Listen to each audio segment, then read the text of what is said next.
Hello मंडळी, नमस्कार. स्वागत आहे तुमचं आजच्या ब्लॉगमध्ये. आज आहे हरतालिका. कोणी कोणी त्याला तीज पण म्हणतात आणि आमच्या इकडे काजळतीसुद्धा म्हणतात. मग काय बाबा, आपण तर काही समुद्राजवळ जाऊ शकत नव्हतं, म्हणून आम्ही समुद्रच आमच्याजवळ बोलावून घेतलं. पाहू शकता तुम्ही किती मोठं समुद्र आहे. आणि त्या समुद्राला राग आला का काय माहीत बाबा, जेव्हा पाणी चालू झालं की नाही तर काही विचारूच नका. एवढ्या पाण्यात आम्ही पूजा केली. तसं तर आम्ही नवऱ्यासोबत किती भांडतो, पण पूजा मात्र नक्की केली. आणि कोणाची हळदीची पिंड चांगली जमली नक्की कमेंटमध्ये सांगा. मस्त इथं पूजा गिजा करून घेतली, रेतीची पण पिंड काढली. आणि मला तर असं वाटते का हे सणगिनं याच्यासाठी चालू केले का सगळ्या बाया एकत्र आल्या पाहिजे, आपल्या सासूच्या नवऱ्याच्या नंदीच्या थोड्याशा चुगल्या केल्या पाहिजे. जाऊ दे, हा आपला गमतीचा भाग होता. मग काय वा, पूजा वगैरे आवरली आणि घरात आली. घरात आल्यावर आपली पूजा मांडणं चालू केली. सगळ्यात आधी तर आपल्या बाप्पालेच, गणपती बाप्पालेच मान द्यावं लागते.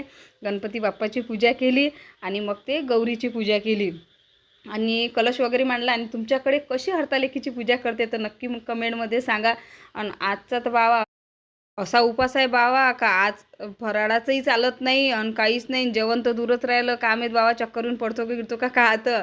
आणि हे वनस्पती सगळी 16 रंगाची वनस्पती पाहिजे, हे मी कालच काढून ठेवली होती.